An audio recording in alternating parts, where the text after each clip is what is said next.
This is the Aftermarket Radio Network.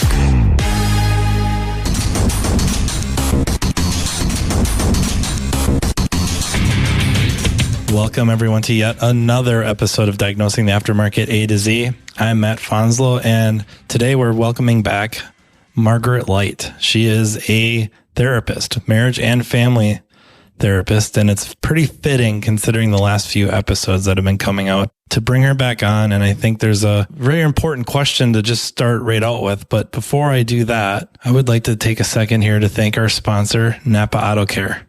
How does Napa support your auto care center through national marketing? Napa will build upon the already successful Know How for All campaign and promote auto care offerings and services to our do-it-for-me customer with support through sales driver promotions, optimize targeted media in local markets and proven channels, give your repair facility an online presence on the Napa Online, generating millions of views per month. If you are interested in partnering with Napa Auto Care and capitalizing on the Napa Know How for All national marketing campaign, contact your servicing Napa Auto Care parts store. All right. So welcome back, Margaret. Thank you so much for coming back on. Thanks for having me. I've had a few episodes kind of lining up, probably starting way back. I think it was episode 25 with Brandon Steckler, where he and I talk about our very different divorce experiences. And then I think it was episode 49. You and I did the one on technician suicide. And then just recently, episode 56 with Brian Pollock and Paul Danner. Brian talked about a kind of a real hurdle him and his wife overcame together involving forgiveness. And they all seem to kind of correlate with a kind of a seed that you planted in our episode concerning suicide, and one of the big contributors of that being a higher than normal divorce rate. You know, Brandon and I are talking about our divorces. Brian talking about what could have really ended up being a divorce, and a kind of a common thread, at least between Brian and myself, and then a lot of other people I know that have been divorced. And it would be super easy to sit here and just say it seems to be men. It's a male-dominated profession right now, so it is overwhelmingly men. But one of the common threads seems to be I was blindsided. I didn't see it coming. So if I go back to my situation, the day of, I did not sense any issues. It may be TMI, but we were intimate. And then she just didn't come home that day. I don't know about Brian's specific, like that specific, nor is it that important, but similar situation where, you know, he thinks everything's just fine and dandy, comes home one night, she breaks the news to him and really didn't see it coming. So I guess I want answers. That's why you're here. I want answers. Right. I actually think there is some truth to that, right? So when we look at the stats around who in relationships actually initiates a divorce, there's some truth to this idea of it's primarily women doing that. So when we look at kind of divorce rates, everybody's sort of familiar with this idea of 50% of marriages end in divorce. But we need to break that down a little further to actually understand what that means. So specifically, 41% of first marriages end in divorce, 60% of second marriages end in divorce, and 73% of third marriages end in divorce. So they're not learning from their mistakes. Correct. Yes, that is the theme there. With that being said, up to 70% of divorces are initiated by the wife. And when in a couple, the wife is college educated, that number jumps to up to 90% of divorces are initiated by the wife. So there is something happening there, right? And then even when we look at who regrets a divorce after it happens, roughly the estimates are 39% of men regret a divorce compared to only 27% of women. I would have thought that number would have been higher across the board. Just in general, not that I interact with so many different people, but it seemed like a common thread that a lot of them in retrospect were kind of like, geez, you know, this is salvageable. This was, if I would have just put in a little effort, if we would have worked together, it would have been just fine. I don't know the number. Some studies about people that did work through their differences at the end were significantly happier, not only than, you know, before, but also compared to other people that didn't. So people that ended up getting divorced after whatever this time period was, 5 years, 10 years, the people that stuck it out, worked together, were much happier than those that gave up. Right. And so when we look at this idea of men being blindsided by a divorce, there's a lot of things that go into that. One of the big ones we look at is most couples on average, and this is an average, so this isn't true for every couple, but most couples are waiting almost too long to seek some type of help with their marriage. So the average is 7 years. By the time someone ends up in my office, on average, they've been in distress for 7 years, which is a long time. It's a long time, and it seems to be a number. You have the 7-year itch, right? Which not only was a movie, but it's like a thing. I would say that my first wife, our first rough patch, was at that 7-year mark. And I think Brian, if I recall, his issue arose around the 7-year mark. Is there a theory as to what contributes to that? Is it something where it took that long to hit that limit and just, the threshold was broken and enough is enough? Or is there more to it than that? So when we look at sort of the life cycle, so to speak, of a relationship, the first couple of years tend to be relatively easy in that it's that kind of quote unquote honeymoon phase, right? And so a lot of our research on relationships kind of indicates that by the time that 7 years of marriage or just being together hits, we've kind of moved through the honeymoon phase, right? We started having some real conflict. And this is the part where it's the first 7 years where divorce is the most common. When we're looking at sort of the different things that lead into a divorce or that kind of come to that, when we're looking at relationships that are high conflict or have certain communication patterns that tend to lead to a lot of conflict, those relationships tend to end about 5.5 years in. When we look at relationships where there's not as much overt conflict and there's more avoidance of conflict and maybe just lack of emotional connection, those relationships end too, but they last a lot longer. So those tend to end on average about 16 years in. Wow, 16 years. Right, which is a long time to just, again, be disconnected from a spouse. And yet it tends to be easier, apparently, for people to tolerate disconnection than kind of this overt conflict thing that happens. The other piece I'm sort of thinking about with this idea of men being blindsided by divorce and sort of this question about how divorce kind of feeds into suicide. When we look at divorced men, they tend to have higher rates of drug and alcohol use. They tend to engage in more risk-taking behaviors and have an increased risk of mental health concerns, right? So all of that feeds into this suicide concern. Divorced men are 2.5 roughly times more likely than married men to commit suicide, and actually 8 times more likely to commit suicide than divorced women.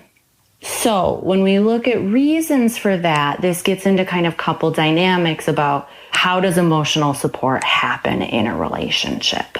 So when we're looking at when they do surveys of men and women and who would you tell if you were feeling depressed, roughly 71% of men say, well, I would tell my wife. And that is the person they would tell. So then if the wife is gone, they tell no one.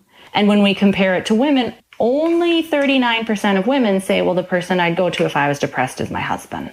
So there's a little bit of a thought of women tend to serve as the primary social support for their spouse more than the other way around, right? So when we do surveys of this, 66% of men name their wives as their primary social support, 21% name friends, and 10% say, well, I have no one at all.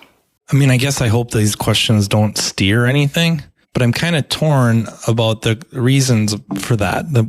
Specifically why women wouldn't go to their spouse or their significant other with these feelings. And because often we hear we don't listen. We're problem solvers, especially in this profession. You come to me with a problem. I listen enough to try to figure out the solution. And that may not be what they want.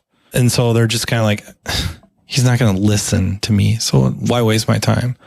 And then how much of that is just basic social programming or, as a woman, that's just not something you would do through, I have a doubt about it being instinctual, but just over time, growing up in an environment, you're kind of programmed that is not where you go with these problems. You go to presumably friends or coworkers. I don't know.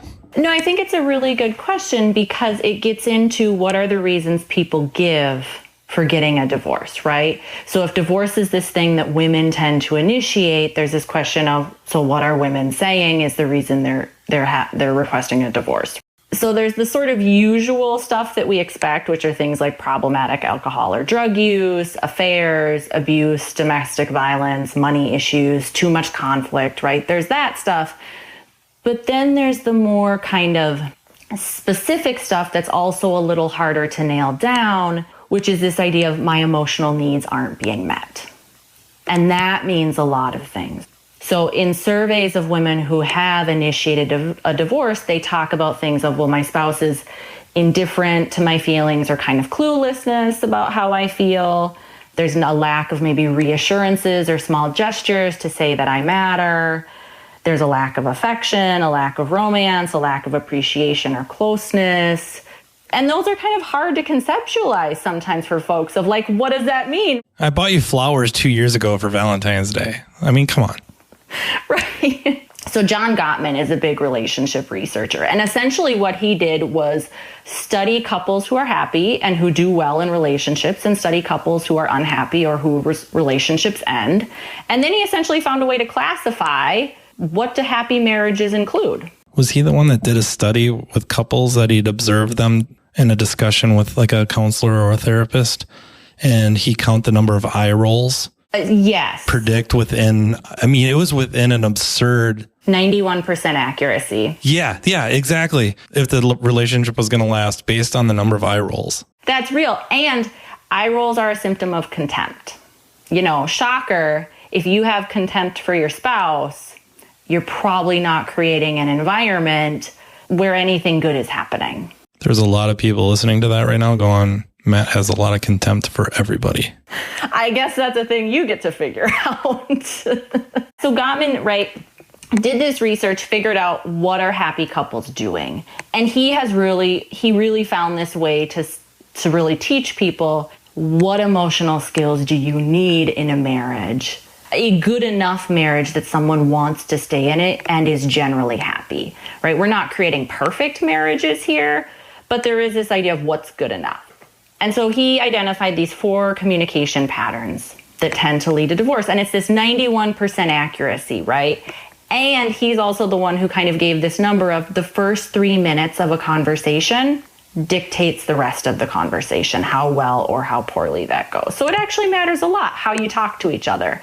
And everybody and their brother is convinced that they are the one doing excellent communicating and their spouse just sucks at it. And everybody and their brother is wrong. That is how people are. It's kind of almost a perfect example of Dunning-Kruger in a relationship where I'm the one doing all the work here. I'm the one who's in the right. I can't believe you're not listening to me. I can't believe you're not acknowledging all the effort and stuff I do. Yes, and that's contempt 101, right? Contempt is sarcasm, it's cynicism, name calling, eye rolling. You're such an idiot. I can't believe you would think that. What's wrong with you?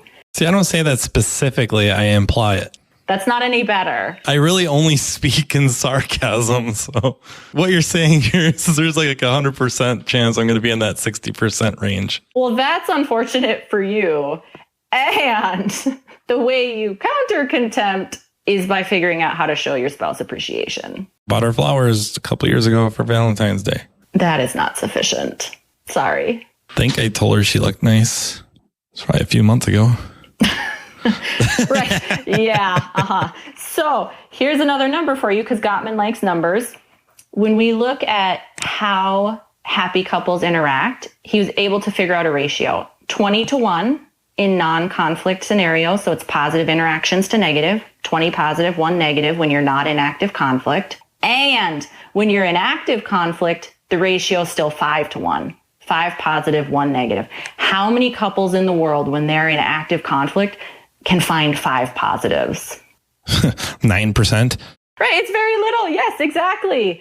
None of us have these skills, or at least most of us don't. And yet we're so convinced that we do, and our spouse is the one who doesn't, that we never evaluate ourselves and really pay attention to, what's my side of the line here and how do I clean that up and do better?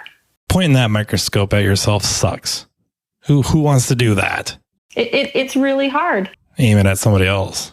Well, that's true. And that's what couples in unhappy relationships do, is they spend all their time looking at the other person and not enough time looking at themselves, right? So contempt is one of these communication patterns that's a problem. The other ones are criticism, which are these really global attacks, right? It's not you left the dishes in the sink this morning.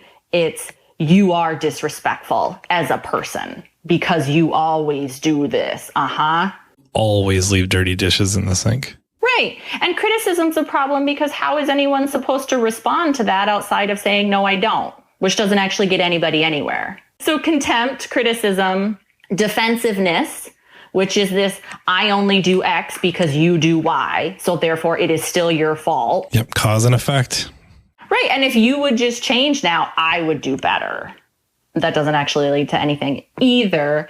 And then there's this concept of stonewalling, which is really important when we talk about men in relationships. So stonewalling is tuning out, not listening, ignoring, preoccupying yourself with something else, turning away physically. And then it's some type of hopelessness response. It doesn't matter what I think. You just do whatever you want to do. I don't even know why you're asking me. And the emotions that underlie that are usually some version of fear, anger, loneliness, feeling attacked, some version of that. But what it really does is say to our spouse is, I don't hear you, I don't value you, I'm not listening, good luck getting what you want here. Sometimes I get accused of stonewalling and I'm really not. Like, I focus on something and you cease to exist. It doesn't matter who you are. I do it to everybody at work. I do it to everybody at home. If I am focused on this, whether it's a magazine article or I'm reading something on my computer or playing a video game or watching TV or thinking, you just aren't there. You have to like touch me to get me out of that. That's also a little different than, hey, we're in active conflict, or hey, someone's asking something of me and this is my response. This applies to men because when Gottman's doing his research, when he observed couples, what he found is in 85% of couples, it was the male partner doing this. I sympathize because there's many times, and I wouldn't say in my current relationship, but previously, where please tell me what you're thinking. Please tell me how you feel. Are you sure? Yeah. Okay. Here it is. Punished. Or you've at least felt punished. Therefore, don't ask. Or I'm just not going to tell you. It isn't worth it. Because the last however many times I was punished, therefore going to withhold information. And it makes sense, right? Because if we feel attacked or punished, we don't share as much, but also then there's this lack of emotional connection. And I can't tell you how many times I hear some version of, I can't believe you think that way. It hurts my feelings that you feel that way. So what? We all get to think and feel differently. It's not a personal attack if your spouse has different thoughts or feelings than you. It's a question of how are we going to talk about it and what are we going to do about it? I would have to be very honest and say I'm quite guilty of not flat out saying anything, but giving looks or responses of, I cannot believe you actually think that way. I cannot believe that you believe that's true. Just almost a shocked look, disgusted look of, you really think that way? Really? And right, with any of these communication things, we all do them sometimes. The issue isn't, do they exist? Because they all exist for all of us. Sometimes the question is, what is the prevalence with which they are in our relationships? If it's sporadic, it's easy to kind of overlook it, right? If it's all the time or every day or in every conflict, that's a lot bigger problem. And so, every therapist in the world has different terminology for this, but Gottman calls it either positive sentiment override or negative sentiment override. And that gets into this question of divorces too, right? Do I generally feel positive about my spouse and my relationship, or do I generally feel negative? The point at which you generally feel negative about your partner, you're in a lot of trouble, because I don't know how to have a relationship with someone if you fundamentally don't like them or can't appreciate them or think the vast majority of what they do is stupid or wrong or XYZ, whatever. And I think this is part of this blindsided thing too of You have two different people in a relationship with two different sets of thoughts and feelings and needs, right? It is possible for one person in that relationship to feel good about the relationship and think everything's okay or good enough. And it is possible for the other person to be downright miserable. And that's when we get into this question of attunement. Do you know your spouse? Do you know how they feel about you? Do you know how they feel about the relationship? And do they know if they think you are responsive to their concerns? Napa Auto Care was top rated in a national survey by consumers of car repair in the chains and independent repair shops category. Ratings were based on courtesy, timeliness, quality, price of repair, and percent of times the problem was fixed on the first visit. Napa Auto Care is the only banner program to make these ratings. Consumers are familiar with the Napa Auto Care brand, and you can benefit. Napa Auto Care has the largest network of independent professional shops in North America, with over 17,000 locations. Your independent repair facility can join this network and be supported through Napa's national marketing with the already successful Know How for All campaign, which promotes auto care center specific offerings. You get support to promote your local repair facility with targeted media in local markets and in proven channels. Utilize a full calendar year of promotions with Napa Auto Care sales driver promotions that are 100% fully funded by Napa. This includes free email marketing, digital and print point of sale materials.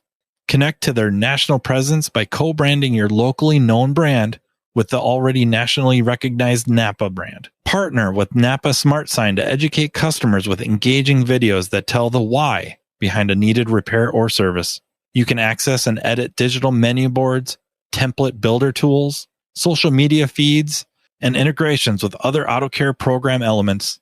Offer a credit solution to customers with Napa Easy Pay consumer financing. Stay top of mind with your business's name embossed on the credit card. Have an online presence when consumers search for a local repair facility on Napa Online, which generates millions of views per month at no additional cost. If you are interested in partnering with Napa Auto Care and capitalizing on the Napa Know How for All national marketing campaign, contact your salesperson or servicing Napa Auto Care parts store. At some point, there's only so much you can know. I think there's only so much you can know. If she is feeling like she's dying in this relationship, that is, she is no longer herself, whatever, she's resenting me and all that. But I have tried being indirect asking and then point blank asking. And I don't know why I would ask. Let's just say there's a couple things maybe I pick up on. Not thinking she's thinking the end of the relationship, but that she's unhappy or down about something and maybe not even thinking it has a thing to do with me. And if she doesn't say anything, it's hard to feel like you can step back and try to assess your contribution to anything because you may not even know you're involved. Can you give yourself an honest, no BS assessment of what's going on with or without their contribution and determine hey, you know what? I am kind of dogging it in this relationship. When I think about these things, especially hopefully after listening to this conversation, to be able to go, wow, I got to step it up. But also maybe signs that I need to start looking at myself here, or better questions to get them to open up and just, try to head this off before it's too late. When they leave, it's not like they've left that day. They've been gone for months or years. So it's not like, there's some feeling of detachment. They went through that a long time ago. You just didn't know it. Right. Well, I think it's a really good question because this gets into this idea of relationship skills of, yes, there is a broad conversation couples can have about how are we both feeling in general about this relationship and how are we doing. But then there's also these everyday events and conversations. Okay, we had a fight. Do we go back and talk about it? Do we find a way to resolve it? If there's some sort of perpetual problem, right? Some sort of fundamental discrepancy between personality or value or need, do we sit down? Do we talk about it? Do we come to a place where we're both saying, yes, okay, yes, I'm not getting everything I want, but I'm willing to live with this? Or do we fight about it, scream at each other some, and never talk about it again until the next time we fight about it and scream some more? This was one of the best things about Gottman's research is he kind of discovered even if couples get loud in conflict, that isn't the end of the world. It's how are they managing that, right? Because you can be loud and still be communicating effectively, right? Maybe there's an added question there of, do we talk about problems at all? Do we have conflict? Anytime a couple says to me, well, we just don't disagree on anything, I'm like, really? You married yourself? Yeah, what fun would that be? Well, what fun would that be? And I doubt it. There's that sort of relationship skills. There's also this idea of how do we start conversations with one another? Are we able to sit down and say, hey, this thing is bothering me. Can we talk about it? Or is somebody kind of flying off the handle? Or this is the 5th time this week you didn't take out the trash and now I'm losing my mind. Well, it's better to address it earlier, like, hey, can you do this, please? Versus waiting until there's a ton of resentment and anger and now we're not communicating about it effectively. Not only for the one that's, we'll just say upset, about, we'll just say the trash. And it doesn't even matter which one. I don't care what roles are, people are playing in the relationship. I'm sure they've asked nicely. They've probably asked nicely a couple of times. And now it's kind of like, hey, all right, I've asked you a couple of times. I'm going to flat out tell you to please take out the trash. And they still don't. Now the other person, when the upset one is now confronting you, like, why? Why is it such a big deal? Why can't you? Why haven't you been? Blah, blah, blah. That you have to be able to accept it too. You can't go on the defensive. You can't, well, let's get this over to here where I know you're wrong and I can justify all this. Like, let's steer this, argument to where I have the advantage. You got to be able to take it too. You got to be able to step back and go like, hey, you're right. I hate taking out the trash. Come to a solution like, well, okay, you're an adult. Take out the trash. Whatever it is, or you switch roles or switch jobs, whatever. But it just seems a lot of times we put each other in these no-win situations that really you can't win.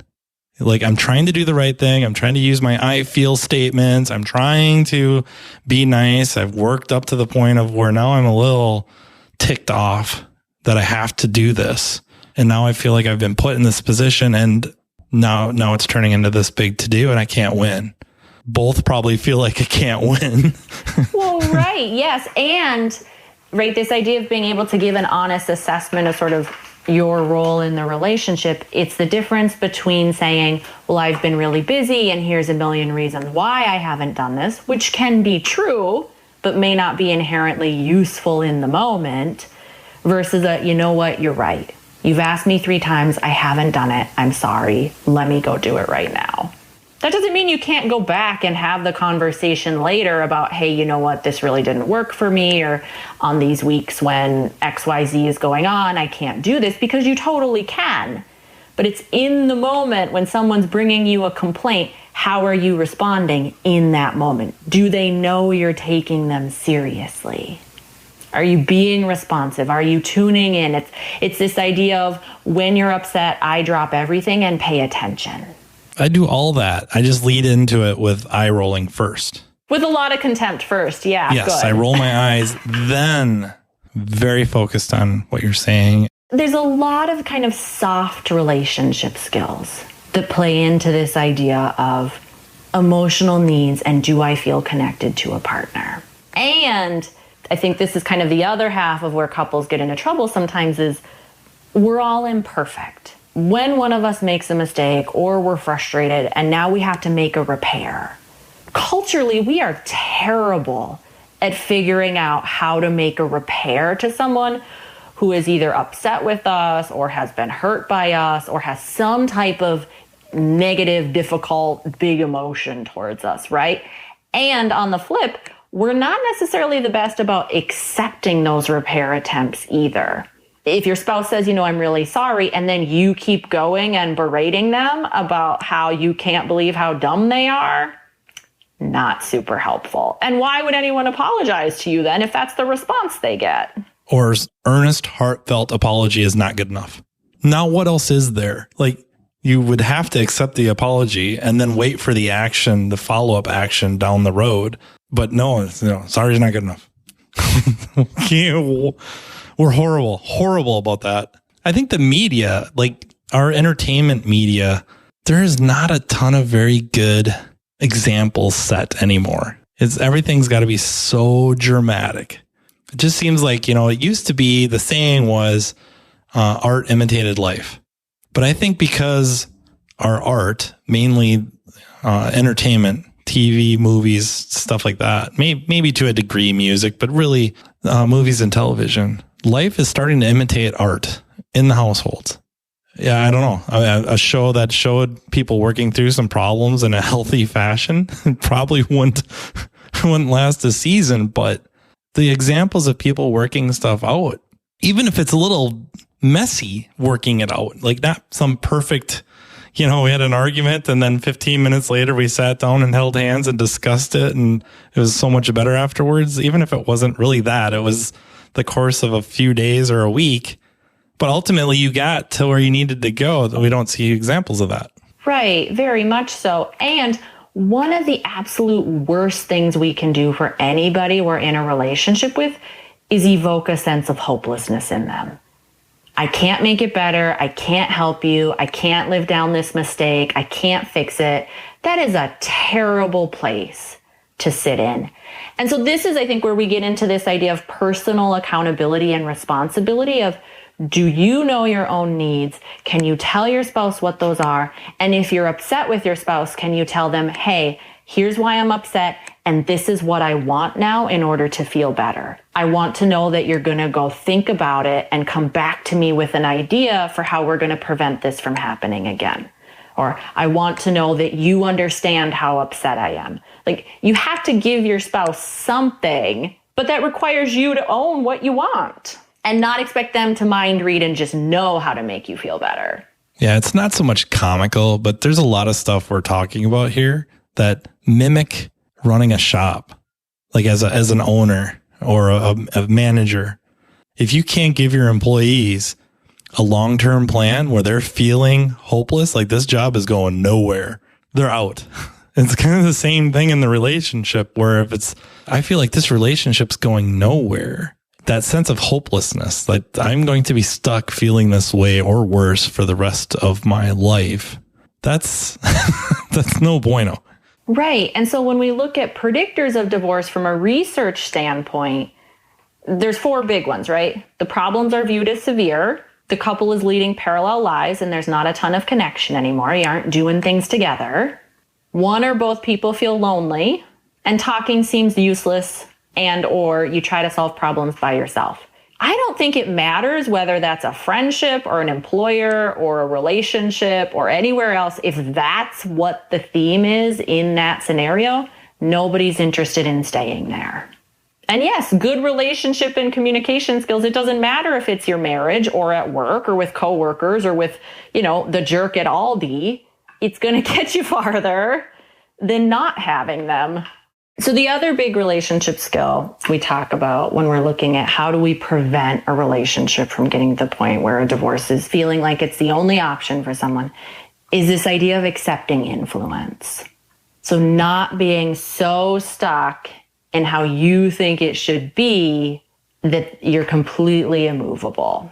When I think about that, the expectations stuff, it makes me think of like the National Lampoon Vacation films. It's namely like the first 3, right? The Vacation, European Vacation, and then Christmas Vacation, that Clark consistently sets himself up for huge letdowns because expectations of himself and everybody else are so high, and it has to play out this certain way or it's an epic fail. I don't know if people are watching these movies kind of paying attention to that. Of course you're laughing, but sometimes there's some really good themes going on you got to pay attention to, and definitely see how when you have certain expectations of how something is going to play out from as little as a daily activity with your significant other to a date, you could be really setting yourself up for some major letdown. And then like it's, for whatever reason, it just starts building that resentment. Like it sticks in the back of your head. You're not consciously thinking of it, but it pops in from time to time. Like, I remember that one time we went on a date and he didn't even hold the door open for me, or, he sat down first, something like that. Resentment's a relationship killer. So being able to know what you want from a scenario and tell the other person what you want so they have a chance of actually providing that is hugely important. Pause for a sec. I got a dog out in the street. Oh, good luck. Luckily, they listen better than my wife. Mine don't. Tracy's going to make sure that stays in there. Anyways, I think expectations is kind of where we're leaving off, or I left off. Knowing what you want from a scenario and then being able to communicate that to a spouse in a useful way. Also, being able to accept if your spouse either can't or isn't willing to provide everything you want, right? So that's the other big thing that we see a lot of in long-term relationships is this question of any long-term relationship we're in is going to meet certain needs and not meet others. And so sometimes where resentment happens is instead of sort of coming to terms with the fact that this relationship isn't going to meet, X need over here, we just resent, fight about it.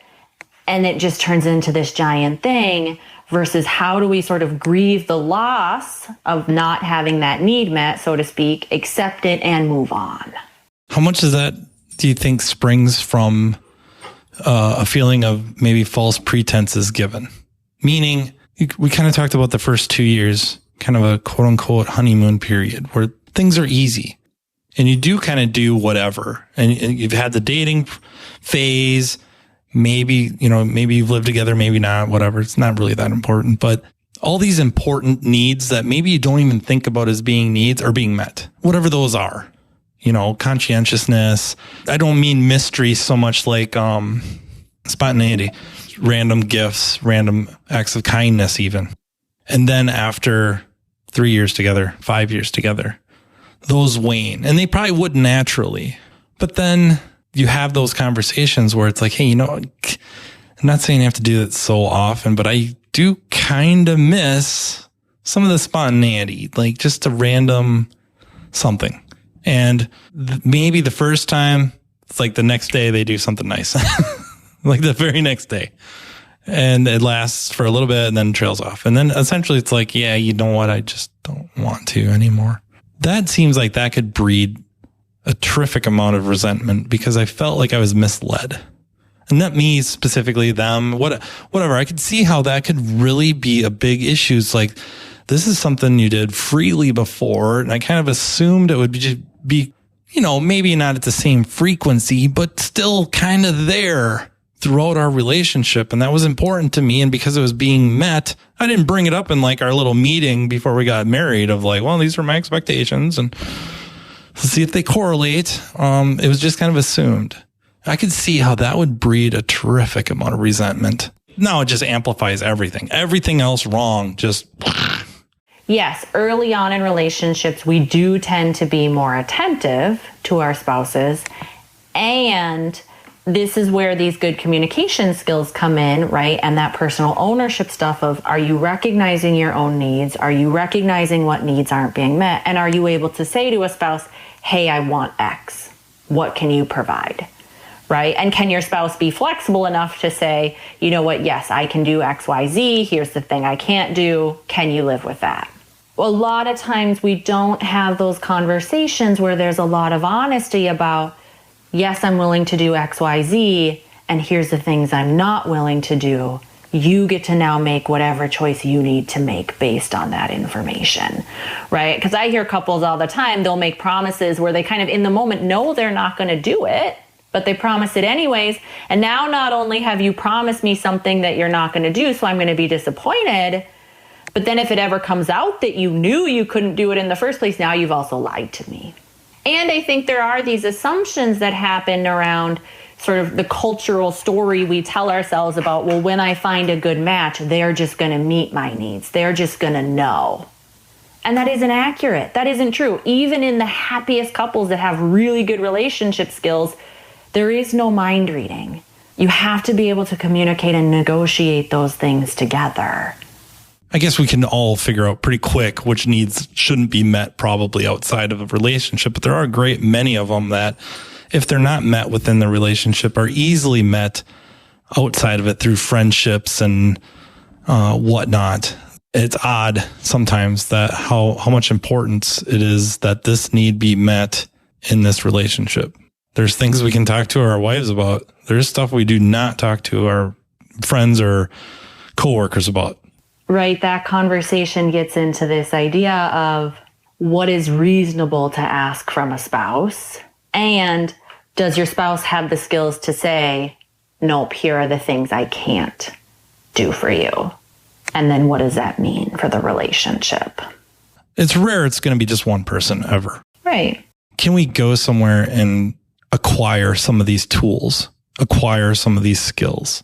Probably romanticize the past, right? You know, back in the day when marriages meant something and they lasted, people had these skills that I don't know that they ever really did. I think social pressures were different. And so a lot of people stayed in some very, very toxic relationships that now would never, nor should they be put up with. But we also have more tools available to us than ever before to go learn sources. The social pressure is not there not to seek out the help, to get these toolkits to help in these relationships, to get a skill, learn a new skill. You know, and a lot of us techs would think nothing of going to learn a new skill to fix a car. Like, oh, circuit board level repairs, count me in.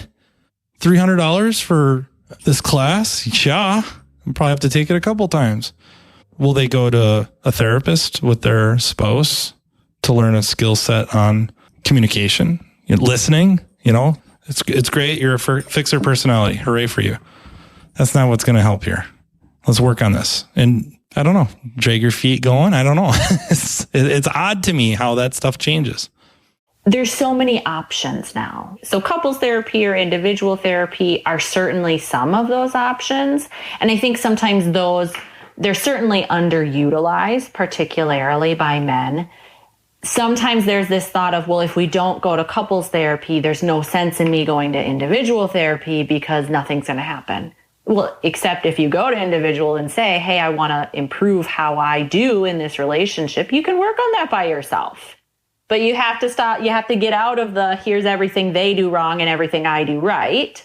Because these are skills just like anything else. They're totally things you can learn. But we have so many options now. So it's not just therapy. You can find stuff on this on YouTube.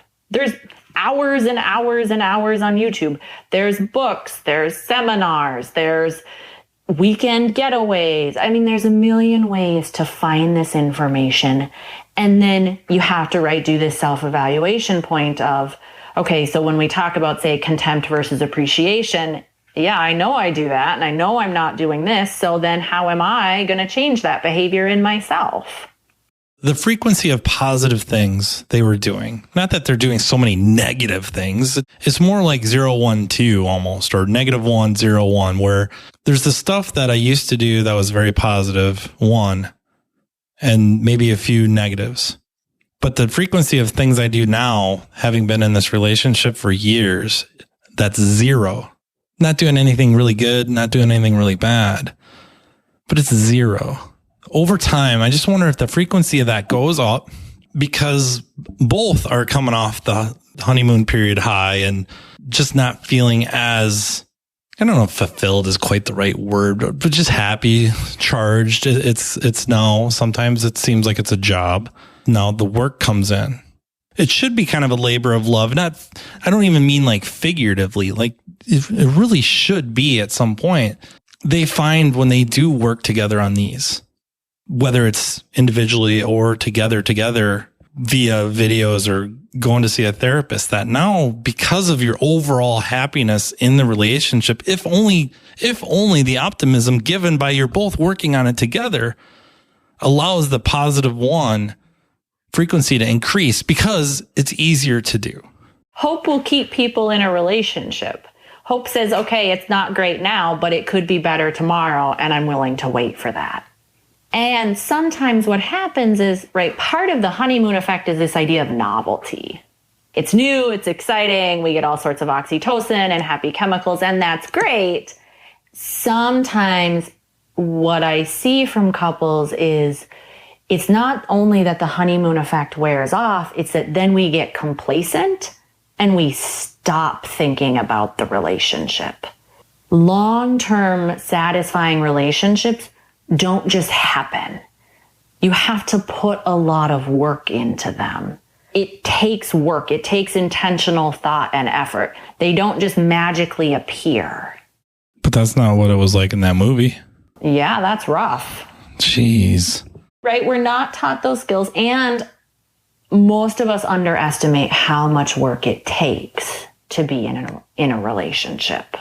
Yeah, that's where my parents shafted me. They made it look easy. I think it's their fault.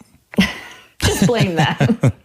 This is kind of a fun one. I really like this one. It's this idea of bids of connection or bids for connection. This is a super little everyday thing couples can do. It's if your spouse tries to get your attention, right? Hey, look at that bird out the window. Do you blank them out and don't respond at all? Or do you get up and go look? I would ask for details first. No, I'm just kidding. I would say I get up and look. Engagement. That still counts. Yeah, I get up and look. I mean, I want to see what's so amazing so that I can look out the window, look at her, roll my eyes, and then go sit down. Right. Good. That's the play here. Yeah. I don't know about that. But these bids for connection, when we look at long-term marriages where there's a lot of kind of marital satisfaction, it's not that couples have to be perfect at it. They're not. The research indicates really what they're doing is they're responding to it about 80% of the time. You don't even have to get an A. That should be easy then. It should be. But we get wrapped up in our phone, and how many times does your spouse say, hey, before they give up? And then that's the hopelessness moment. Well, now I'm not trying to connect with you anymore because you're not even looking at me. I've said your name 4 times. Okay, I'm out. If it's possible, is there something reasonable that you could think of that all of us could just either do or think, after this episode ends, like with our relationships, with our significant others? Is there an idea or an act or something to think about to try to do that? Because I think it does come down to that kind of that honest, no BS assessment of what's going on. Not that everyone's relationship's on the rocks, but I think there's a lot of us thinking, I'm not that guy. I'm not that person. My relationship is so much better than theirs. And you don't know. On the flip side, I'm going through hell right now. Split up is imminent, and it may not be, and it may not have to be. Is there something to do, something to think about, to be able to step back and look and give yourself a chance to either prevent a split up or just immediately improve the relationship? There's 2 things I think about when I'm thinking about how do we do honest assessments of ourselves in a relationship. One is we have to pull ourselves out of the relationship, kind of metaphorically, divorce ourselves from it a little bit. And so sometimes what I tell folks is, so imagine the most recent fight you had with your spouse or negative interaction, whatever it is. If you kind of remove yourself from that scenario and were to put someone else in your place, and it was like you were watching a movie where you didn't know that person's intentions, how would you feel towards that person who's playing you? Would you like what you're seeing? Could you stand by those actions, or are there some edits that need to happen there? That's really good advice. That one's really good. That gets people. So do that, because that's a good, honest evaluation. It pulls you out of it where you don't know your intent or your feelings, right? The other one is, as ridiculous as you might think your spouse is when they are at their worst and they are just throwing everything they can at you, and you think everything they're saying is nonsense, what are the parts of what they're saying that are true? Because almost always there are some kernels in there that are good feedback. There might be a lot of crappy feedback, but there are some kernels of truth in there that if you look at those, it's going to give you a lot of information about how you're presenting in this relationship and what edits could you make. Yeah, if anything, to give them credit for the feelings. If what we're saying, like at their worst, and it's anything and everything they can throw, if anything, to evoke a reaction out of you, to try to get a response, to get you upset too, to try to, not saying it's a strategy of theirs to make you feel as bad as they feel, but to at least try to step back in that situation and go like, okay, they're legitimately upset, and I have to ignore some of the stuff they're throwing at me because I don't think they actually believe it's true. They just need they're trying to communicate something to me, and, you know, it might be condescending, but they're not doing a good job of it. I've probably not given them the alternative either, or I cut that alternative off. So yeah, like you're saying, to at least appreciate where they're coming from that frustration or pain or whatever, to kind of sift through the actual items being thrown at you to get to the root cause, or at least try to de-escalate it enough. You know, later on, you can have a real discussion about it and get to the source, or at least work your way towards the source. Right. It's the difference between putting up a wall versus like mosquito netting, right? A wall lets nothing in.